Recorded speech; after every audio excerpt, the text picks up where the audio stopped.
As-tu déjà atteint un objectif pour finalement réaliser que tu te sens pas vraiment plus fier de toi après, mais plutôt comme un soulagement, pas vraiment de fierté?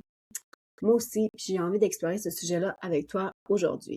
Bienvenue dans le podcast Ambitieusement TDAH. Donc, si tu ne me connais pas, je m'appelle Amélie Veillé et je suis coach, kinésiologue et experte en comportement TDAH. Donc, aujourd'hui, j'ai envie de décortiquer en fait ce phénomène-là que je vois extrêmement souvent, qui me touche moi aussi et que je vois qui affecte énormément notre estime de nous, notre confiance en soi, notre confiance en soi, pardon, et notre fierté envers nous-mêmes. Donc, ce qui m'a amené à penser à cette chose-là, en fait, c'est hier, j'ai vu une vidéo d'un autre coach anglais, donc d'Angleterre, qui s'appelle Alex Partridge, qui raconte qu'il a été contacté par l'équipe de TED pour donner une conférence sur la dysphorie du rejet parce qu'il a récemment publié un livre, ou en tout cas le livre devrait être publié sous peu. Et il dit qu'entre le moment où il a été contacté, bon, il y a eu 4 jours, il y avait 4 jours pour se préparer et il raconte que dans le fond, il est allé donner cette conférence-là qui est un peu un rêve pour lui. Et là, il s'en va donner cette conférence-là et tout le monde lui dit «Wow, c'était extraordinaire, je me suis tellement reconnue, j'ai même pleuré». Et lui, au fond de lui, n'était absolument pas fier. Il était seulement soulagé d'être libéré de l'anxiété que cette conférence-là, dans le fond, que de savoir qu'elle allait donner cette conférence-là, elle allait lui donner. Donc, il n'y avait pas la capacité d'observer, de reconnaître que pour lui, c'est un grand accomplissement, qui est extrêmement fier de ça. En fait, tout ce qu'il voit, c'est le stress que ça lui a causé, puis qu'il était content d'en être libéré. Puis je l'écoutais parler parce que il exprimait ça en disant, mais est-ce que je suis le seul? Puis lui aussi, il coach comme moi. Tu sais, on est capable de voir que c'est triste.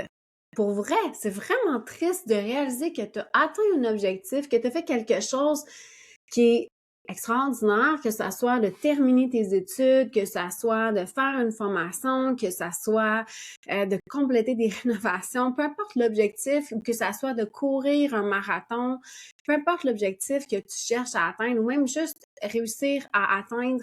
Dans mon cas, ça a été d'atteindre 100 podcasts. Ensuite, ça a été d'atteindre 100 000 dans l'autre, 200 000 dans l'autre. Donc, d'atteindre des chiffres comme ça, au lieu de générer de la fierté puis une sensation de qu'on est capable d'accomplir des choses, en fait, on fait juste se sentir soulagé d'être libéré du stress que ça occasionne. Ou on a tendance à considérer que, en fait, on juge ça négativement en se disant, ben voyons, c'est pas tant que ça, il y en a plein qui l'ont réussi, il y a plein de monde qui ont fait la même chose que moi, c'est pas si exceptionnel que ça.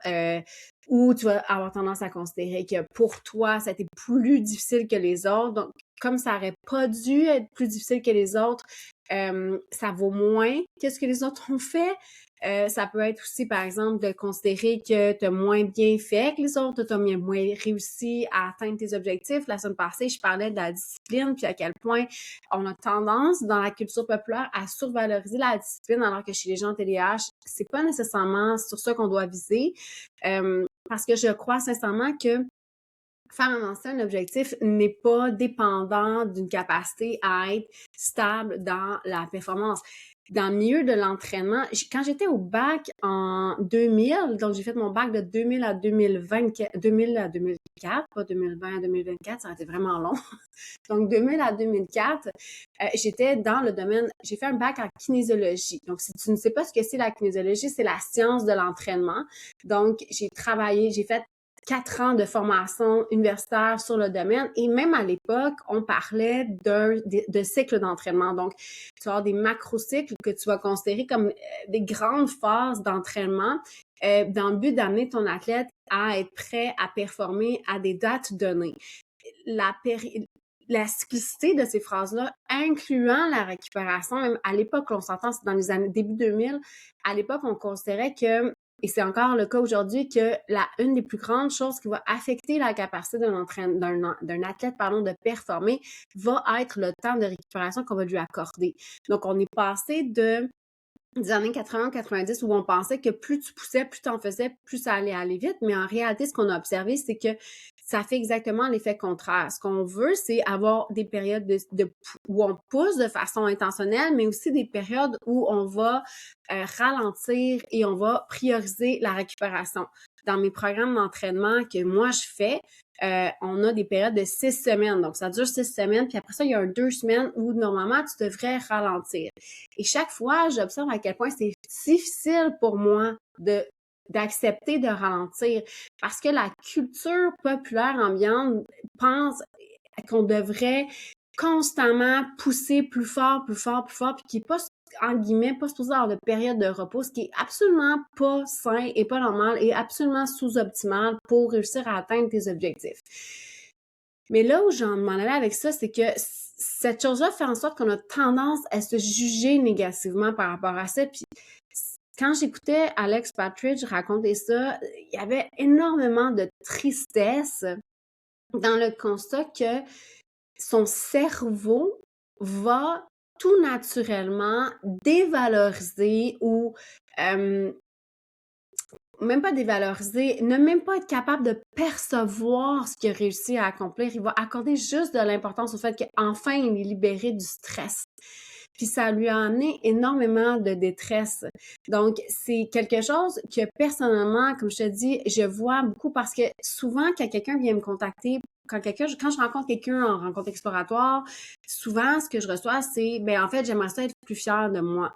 Puis, c'est quelque chose que je demande aux gens de définir, mais comment tu vas savoir que tu vas être fier de moi? Puis c'est très compliqué parce que souvent, ils savent pas vraiment, ils ont l'impression que ça va être une sensation qui va arriver comme ça un peu à force de faire les choses. Mais la réalité, c'est que ce que je constate, puisque Alex Partridge expliquait très bien, c'est qu'en réalité, malheureusement pour nous, on se sentira jamais vraiment fier si on fait pas l'effort de s'arrêter et de se forcer à être fier de nous. Donc, si tu ne prends pas le temps de définir qu'est-ce qui va te rendre fier de toi, quels sont tes objectifs, qui as-tu envie d'exprimer comme personnalité, ça va être difficile d'être fier de toi.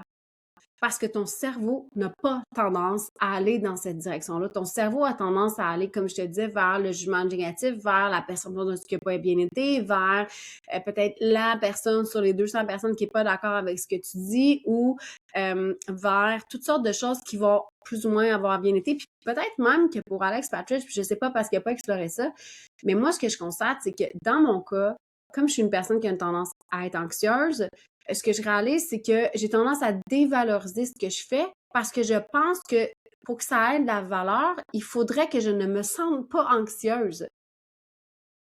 Tu vois-tu l'ironie de la situation? C'est tout à fait normal, à mon avis, que quand tu t'en vas te faire contacter pour donner un TED Talk puis que tu vas faire un TED Talk, c'est normal que tu sois stressé. Moi, je me suis fait contacter pour faire partie du marché Sabana qui va avoir lieu en avril, donc le 11 avril à Montréal au Collège Maisonneuve, si je ne me trompe pas. Je vais aller donner une conférence sur apprendre l'apprentissage de travailler ses compétences quand on est entrepreneur puis qu'on est neurodivergent. Ça me stresse. Ça me stresse. Et je pense que c'est normal. J'en parle avec mon conjoint qui, lui, va sur une base régulière, donner des conférences dans son domaine de travail. Puis je lui posais la question, tu sais, est-ce qu'il y a un moment où tu finis par te sentir à l'aise, où tu n'as plus ce stress-là? Puis il me dit non, j'ai toujours un certain stress. Mais moi, je suis persuadée que si je suis stressée, ça veut dire que je peux pas être fière de moi. C'est que je peux juste être fière de moi si tout va parfaitement. Puis je pense que ça revient beaucoup à notre perfectionnisme. J'ai l'impression que si je suis stressée, j'ai l'impression que si je m'enfarge dans mes mots, j'ai l'impression que si des fois je me trompe, j'ai l'impression, peu importe, ce n'est pas bon ce que je fais. Puis je me souviens d'une fois où j'étais à l'université et je devais faire une présentation orale et j'ai fait une présentation orale sur la sécurité dans l'activité physique, quel sujet très large. Et je me souviens pertinemment d'avoir eu le sentiment d'avoir fait une présentation orale et je me souviens que tout ce que je me souviens de cette présentation-là, en fait, j'ai aucune idée sincèrement de ce que j'ai dit, mais je me souviens juste que tout ce que je me souviens, c'était j'étais enfin libérée de ça parce que faire une présentation orale, pour moi, a toujours été extrêmement stressant. Surtout que cette fois-là, j'ai accepté de faire les choses un peu de la façon que mon cerveau fonctionne naturellement, qui est de pas vraiment être préparé. Donc, d'un peu faire confiance à mon cerveau qui va, qui va réussir à ramasser toute l'information que je connais pour faire quelque chose qui fait du sens. Parce que quand je fais quelque chose qui est programmé, quand je fais, par exemple, tu sais, quand je fais des podcasts où j'ai déjà déterminé à l'avance les choses que je veux parler, comme cinq stratégies pour faire X, tu sais, des podcasts où moi, j'ai beaucoup plus moins de facilité à le faire. Mon cerveau fonctionne pas comme ça parce que c'est comme si j'interrompais sans arrêt mon fil de pensée puis j'ai de la difficulté à le faire. Donc, cette fois-là, je l'ai fait seule, ma présentation, alors que ça devait être en équipe, et je me souviens très bien que j'avais choisi de le faire un peu comme ça, en grande partie parce que j'étais complètement désemparée, j'étais épuisée par ce processus-là de devoir faire des présentations orales avec une grande préparation, avec des PDF. À l'époque, c'était des PDF, là. Et ça me rajeunit pas. Et je me souviens comment que ça me stressait, puis j'avais décidé de le faire comme ça, puis je le percevais tellement comme étant pas bon. OK? J'étais persuadée que j'avais mal performé, que j'allais me faire défoncer par le prof, que j'allais avoir une super de mauvaise note. J'ai eu A+ pour cet oral-là. OK? En plus, c'est 95 à 100. Tu peux pas avoir plus que ça. Et j'ai des gens qui sont venus me parler pour me dire à quel point ils avaient trouvé que ma présentation était incroyable. Moi, en dedans de moi, j'étais persuadée que ce que j'avais fait, c'était de la merde. Sincèrement. Puis c'est quelque chose que je vois très souvent. Puis c'est triste parce que quand on n'en est pas conscient, à cette époque-là, j'étais pas consciente. J'étais au début de ma vingtaine, j'avais pas mon diagnostic, j'avais pas du tout les connaissances que j'ai maintenant. Donc, j'étais pas capable à l'époque de challenger, de prendre le temps de dire hey, arrête de me jouer des tours, mon cerveau, là.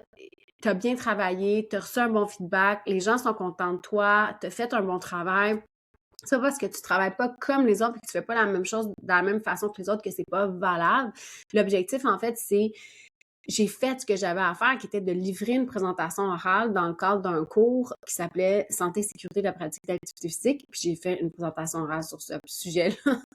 Parce que c'était un domaine qui me passionnait à l'époque. J'étais sauveteur, j'aimais beaucoup l'aspect de la sécurité. Je suis quelqu'un qui aime énormément suivre les règles parce que ça me sécurise en termes de sécurité, je suis capable de prévenir les accidents.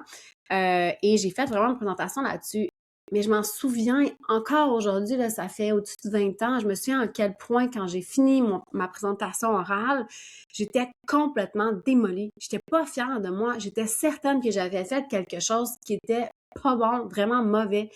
Pourtant, comme je te dis, je veux dire, le monde m'a applaudi, là. J'étais complètement... Je comprenais pas ce qui se passait. Je me souviens que je comprenais pas comment les gens pouvaient me dire que c'était bon alors que moi, j'étais persuadée que c'était pas bon.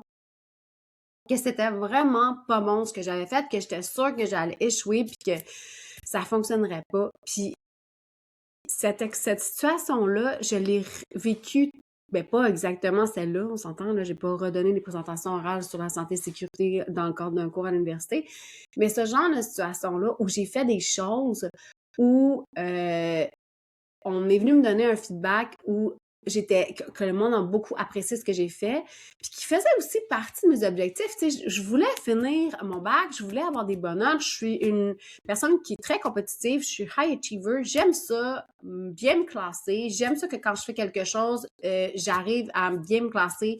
Tu sais, présentement, comme je te dis, sur mon application d'entraînement, on a des statistiques quand on est en phase d'efforts, dans le fond, et je suis toujours contente de constater dans quel pourcentage de participation je fais partie. C'est important pour moi, ça fait partie de mes sources de motivation, ça m'aide à avoir le goût d'en faire plus, puis de m'impliquer plus. Donc, je suis quelqu'un qui a une tendance naturelle dans cette direction-là, fait que c'était important pour moi de faire une présentation orale qui allait donner du sens, puis qui allait me permettre d'avoir une bonne note pour avoir une bonne moyenne à l'université. À l'époque, j'avais l'ambition d'aller faire une maîtrise, et ça me prenait quand même une note une bonne note pour ça. Et ce que je réalise, c'est que ça m'est arrivé tellement souvent de faire des choses et de banaliser ça ou de considérer que parce que ça s'est pas exactement passé comme je pensais ou parce que j'ai ressenti de l'anxiété ou parce que j'ai ressenti du stress, ça valait rien. Puis je trouve ça extrêmement triste, en fait, de constater que notre cerveau nous joue ce genre de tour-là régulièrement, beaucoup plus souvent que tu peux en penser. On a tendance, même que dans notre société, moi je le vois, juste quand je reçois un compliment puis que je me fais dire que quelque chose, que mon épisode de podcast était vraiment bon, que ça a été très apprécié ou peu importe, que ça soit dans ma vie aussi personnelle, que j'ai bien cuisiné ou quelque chose, j'ai tendance à banaliser, diminuer, considérer que c'est tout à fait de base ou banal ce que je fais, alors que peut-être que ça l'est pas du tout. Puis des fois, je me demande si ça n'a pas rapport avec la peur d'être considérée comme vaniteuse, mais en fait, je pense que c'est vraiment la programmation de notre cerveau parce que ce que je constate, c'est pas exclusivement à moi. C'est quelque chose que je constate avec pratiquement tous mes clients, une grande incapacité de reconnaître nos forces, de reconnaître qu'on peut faire des choses extraordinaires et que quand on les fait, que c'est tout à fait normal que ça soit pas exactement comme dans ce que tu peux imaginer qui est, comme je te dis, pas de stress, que ça se pas bien été, que t'as pas fait ça à la dernière minute, que t'as pas fait ça sur le coin d'une table. Mes meilleurs travaux d'université ont été faits à la dernière minute. J'avais des bonnes notes à l'université quand même, là. Je suis quelqu'un qui fonctionne comme ça. Puis je pense que c'est d'essayer de laisser de la place à ce fonctionnement-là au lieu de considérer que c'est pas adéquat la façon que j'ai fonctionné. Moi, je regarde mon conjoint qui a une carrière qui est mon conjoint est médecin, c'est écrit sur mon site web, fait que c'est pas quelque chose que je garde nécessairement privé. Et je trouve ça toujours particulier de voir quand je lui parle, que je lui dis, tu sais, notre parcours, moi j'ai fait on a fait nos parcours universitaires ensemble, puis tu sais, il a tendance à me dire oui, mais tu sais, ça vaut moins parce que moi, fallait que j'étudie autant ou parce que. Puis je trouve ça triste de l'entendre parler comme ça. Je trouve ça triste de dire, hey, c'est quelque chose d'avoir réussi à passer au travers de ce parcours-là. Puis peu importe le parcours que t'es, je suis pas en train de te dire que si t'es pas médecin, tu vaux rien. C'est absolument pas ce que je veux dire. Je pense que tous les objectifs sont valables. Puis je pense que je trouve ça dommage. Je me souviens d'avoir couru un demi-marathon, puis j'ai fini le demi-marathon et j'étais pas fière de moi. J'ai juste fait, bon ben, là maintenant, il faudrait que je fasse un marathon parce que les autres font mieux que moi ou parce que je me souviens pas, j'ai pas ce souvenir-là d'avoir fini le marathon puis d'avoir été fière de moi. J'ai pas ce souvenir-là c'est comme s'il fallait que je fasse l'effort de dire hey, wow, c'est extraordinaire ce que j'ai fait. Puis je réalise que en tant que personne de 44 ans, de femme de 44 ans, j'ai tendance à juger mon parcours personnel, entrepreneurial, comme étant moins que. Parce que je me dis que telle raison, ça vaut moins que. Mais dans la réalité, je pense que j'ai fait des choses extraordinaires, puis je pense pas par rapport aux autres, je pense juste par rapport à ce que moi je voulais faire. J'ai eu une business, un commerce de détail, un café puis un commerce de détail que j'ai fait rouler pendant 5 ans. J'ai eu un gym, j'ai fait un nombre incalculable de formations, puis je dis pas ça dans le sens que je pense que je suis mieux, c'est juste que ce que je réalise aujourd'hui quand j'écoute Alex Partridge puis que je l'écoute parler de ça, je réalise à quel point, mon Dieu, que c'est facile de considérer que ce qu'on a fait ne vaut rien et que cette impression-là que tu cherches, cette sensation-là que tu cherches à avoir qui est d'être fier de toi, il va falloir trouver des façons la créer, je sais plus, de créer cette cette sensation-là de fierté de façon artificielle, entre guillemets. Donc, de faire en sorte que tu t'entoures de preuves de ce que tu as réussi. Affiche-le, ton diplôme. Peu importe le diplôme, même si c'est ton diplôme de secondaire, affiche-le sur le mur. C'est un accomplissement, tu l'as terminé. Affiche des photos de ce que tu as fait, affiche tes médailles, affiche-le dans ton environnement, les choses que tu as réussi à faire. Moi, c'est quelque chose que je constate. Je suis quelqu'un qui aime beaucoup, beaucoup la rénovation puis rendre les choses belles à ma maison. Puis je constate que je fais régulièrement l'erreur d'oublier de prendre des photos du avant puis de banaliser ce que ça a fini par donner alors que j'ai changé beaucoup, beaucoup, beaucoup l'environnement de vie dans lequel je suis, puis je suis très fière je pense que c'est très beau. En tout cas, moi, je l'aime beaucoup. Puis ce que je réalise, c'est que c'est tellement facile d'oublier le processus, puis d'oublier ce que j'ai fait, puis d'oublier que c'est pas parce que ça n'a pas été parfait ou que ça ne donne pas exactement ce que je pensais que ça allait donner que ça n'est pas valable. Donc aujourd'hui, s'il y a une stratégie que j'ai envie de te donner, c'est vraiment, je sais que ça a l'air vraiment bizarre, mais prends le temps d'afficher les choses que tu as réussi à faire. Prends le temps de demander aux gens autour de toi, hey, qu'est-ce que toi tu trouves que j'ai fait dans ma vie qui t'a un peu impressionné ou qui était un objectif que je me suis fixé puis j'ai réussi à atteindre. Qu'est-ce que tu vois de moi? Parce que ces gens-là, souvent, c'est plate à dire, mais ces gens-là sont souvent bien meilleurs que toi pour juger ta façon de faire les choses, pour juger ta capacité à atteindre les choses. Puis, plus tu vas t'entourer de ces choses-là, plus tu vas laisser des traces de ce que tu as été capable de faire, plus tu vas régulièrement noter ces choses-là et te prouver que dans la réalité, tu es capable de faire des grandes choses, plus ça va être, entre guillemets, facilitant pour arriver à changer activement. Est-ce que ça va t'arriver encore comme Alex Partridge de finir ta conférence puis de te sentir comme si ça valait rien? Oui, mais en même temps, l'objectif, c'est pas d'empêcher ça. L'objectif, c'est de t'outiller pour être capable de dire, mais quand je me sens comme ça, je suis capable d'intervenir pour essayer de changer les choses. Puis je crois sincèrement que la fierté va se faire là-dedans. Donc aujourd'hui, ce que je t'inviterais à faire, c'est retourner dans ton passé puis d'essayer d'identifier tout ce que tu considères qui a été des objectifs que tu as réussi à atteindre. Demande aux gens autour de toi, qu'est-ce que tu vois de moi, qu'est-ce que tu vois que j'ai réussi à atteindre, parce que je sais que tu en as oublié plein, parce que moi, j'en oublie plein. Deuxièmement, essaie de te demander quels sont tes objectifs en ce moment, puis comment peux-tu laisser des traces de ces objectifs-là, comment peux-tu laisser des traces des preuves que tu as réussi à atteindre tes objectifs, peu importe ce que ça veut dire, peu importe ce que c'est, peu importe la façon que tu veux les faire, juste de laisser des traces.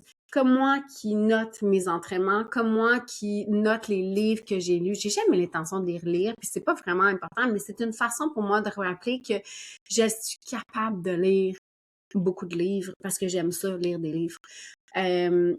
Peu importe toutes tes formations, toutes les choses que tu as fait, toutes les choses que tu as organisées, laisse des traces.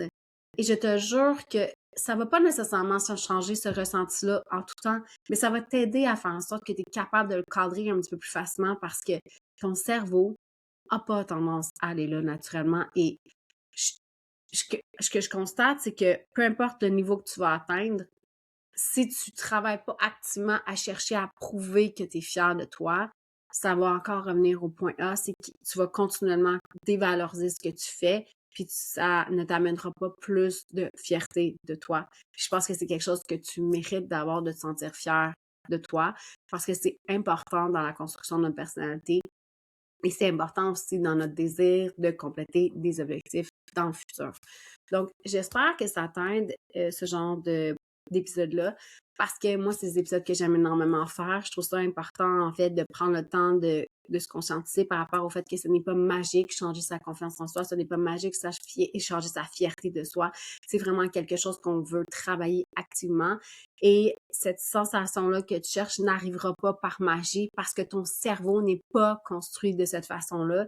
Et c'est ton travail en tant que propriétaire d'un cerveau TDAH de trouver des façons de t'aider à générer ce sentiment-là un peu de façon forcée le plus souvent possible. Parce que je te jure que c'est peu importe l'objectif que tu vas atteindre, moi j'en vois de toutes les sortes de clients. Il y a des gens qui ont des grosses entreprises, j'ai des clients qui sont des grands professionnels et je te jure que c'est pas l'objectif que tu vas atteindre qui va faire en sorte que tu sois fier de toi, ça va être toi-même qui va changer ton discours envers ce que tu fais, qui va t'aider à te sentir davantage fier de toi. Donc, j'espère que tu as apprécié l'épisode aujourd'hui. Si tu l'as aimé, je t'invite à me laisser un commentaire sur Spotify, des belles étoiles sur Apple ou Spotify Et si tu as envie de poursuivre la discussion puis tu as envie d'aller un petit peu plus loin, tu peux venir me rejoindre sur mon podcast, sur mon site web, amelieléveillé.com. N'hésite pas à partager l'épisode, ça m'aide tout le temps énormément à faire connaître mon podcast. Si tu as envie aussi de t'activer, j'ai présentement un membership qui s'appelle Momentum TDH où on fait justement de l'activation pour passer plus facilement à l'action. Donc sur ce, je te souhaite une très belle semaine.